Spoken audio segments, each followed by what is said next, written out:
Thank you guys so much for all the support that you've put into the video that I uploaded this morning on the Bannerlord introduction stuff of Gamescom, but now we're going into something a bit more interesting. We've got 30 minutes of some demo gameplay from Mount & Blade 2 Bannerlord that I'm going to be going over and analysing.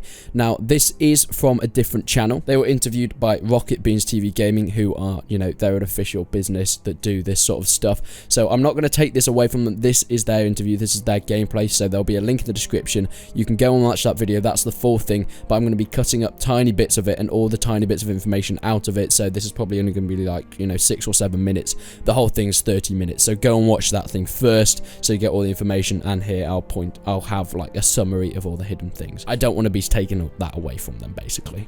First off, we look at the map, and we can see the transitions from the game world into the city menu. Now, we did know, and we saw that they were doing this a little bit before in some of the developer blogs, but seeing it in action looks great. It's so much smoother. You can navigate these towns in 2 different ways as well. Before, in Warband, you would have a separate screen, and you could click go to this place, or you go into the town and cities, but obviously it's a bit smoother this time, so you go into it, and it transitions to a nice menu. It's all nice and smooth, very well done, or, of course, like before, you can go and walk around the town. Now, while you're walking around the town, you can experience all the architecture, the people going everywhere. There'll be people to talk to, there'll be people that are just going along their daily lives and just doing their own thing. But holding the Alt key will show up the locations and the important people that you can talk to, so you're not going to spend your time going around just asking random people that you can't actually, you know, get any quests or relationships from.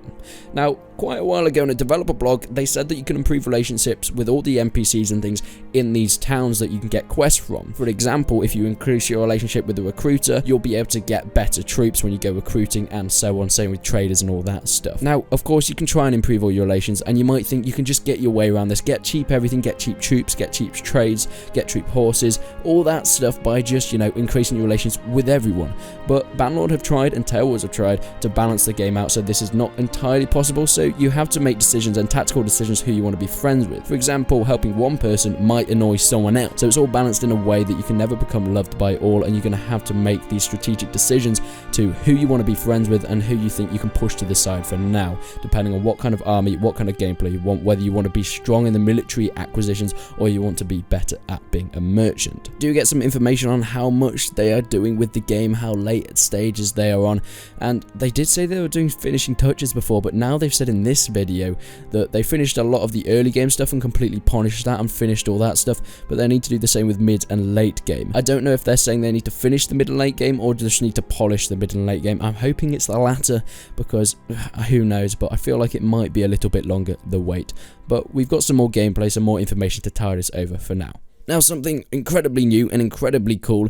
This is a little bit Skyrim-esque, going in and talking to NPCs, and you can ask one of them, hey, follow me, come and do my thing. They'll come into the town with you. So if you're attacked by bandits and so on, or if you want to ambush some people in the town, like we said in early developer blogs, you can actually take away the bandits and the lord of the town will actually like you, or you can join the bandits and you can tax certain streets and areas of the city. So you can do that sort of thing, but you can take NPCs along to protect you and fight with you. So that's a really nice addition to the game.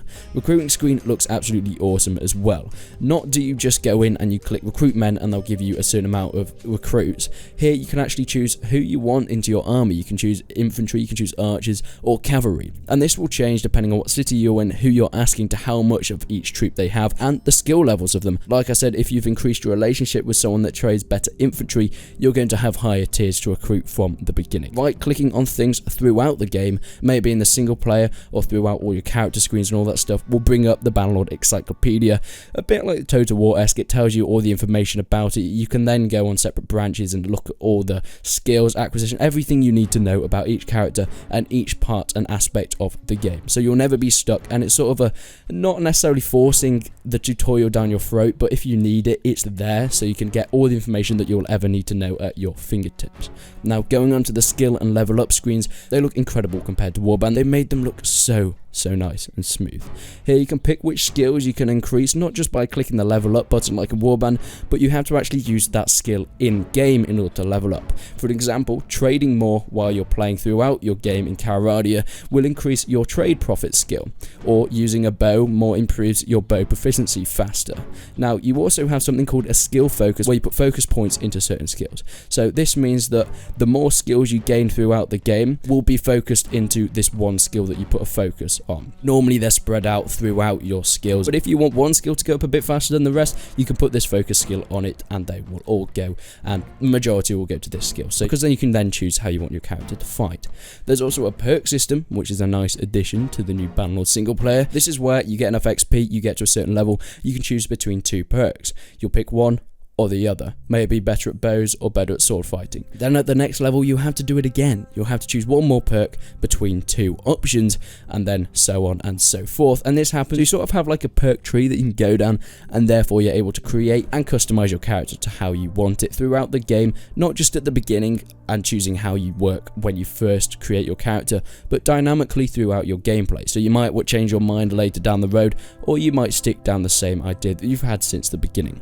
Now everyone's been asking, is it coming to console? Yes, they said that it's pretty much coming to console a while back. It will be a lot later if that does happen though, but there was a mention of working on controller input, which is just another little snippet there that sort of reinforces that point. It won't be release date 100% probably, but later on we're probably going to get some controller support for PC, which is nice because there wasn't really for Warband. You kind of had to download a few plugins and mods and stuff to get controllers working on Warband. I did a strange video on that a long time ago. Go and check that out if you want to see the baby Resonant. But yeah, we're probably going to get controller support for PC. As going into the tournaments, we saw this in a bit of the campaign introduction video that we saw earlier today. Here is a tournament in the Kurzite place, and a bit like Warband, you have separate troops and weapons depending on where you do your tournament. So here we can see mostly horse archers and spear infantry, and once again the amazing design on the shields, the weaponry, and of course the armor, or should I say in this case cloth. Also, spearing these dudes off horses looks very satisfying, and I can't wait to do this myself. Now there's a little mention in there about what happens when your character dies. This is more of an event than it is in Warband. You can't just go back. When your character is killed, you can play on, but you play on as one of your family members. Therefore, you acquire all the skills and perks that they had throughout their game. So you kind of have to readjust yourselves, almost starting again depending on how far you are through the game and how much your family members have actually, expanded through the game.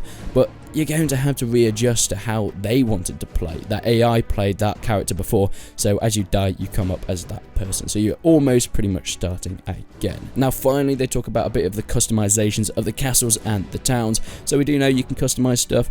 It's a bit more in depth than Warband, just adding mills and watchtowers. There's a lot more you can actually do here, but they said that you start off when you finally get a castle or a town. You start off with a small wooden walled castle, but later on you can build up and upgrade to stone walls, etc. and all that stuff. So you get better defenses and you're able to repel enemy invasions a bit better. Now I'm not 100% sure what else we're going to be seeing at Gamescom. Hopefully we'll see some more gameplay, maybe some information, and I'm kind of hoping some multiplayer stuff for Bannerlord this Gamescom. But like I said, please click the link in the description to find the original video and watch the full thing. Support the channel. I'm just picking out some of the information from this that I think you guys will be most interested to see, but please go and watch the full video and support their channel. But thank you guys for watching. Make sure you subscribe if you haven't already for all the news for this game as soon as it is released.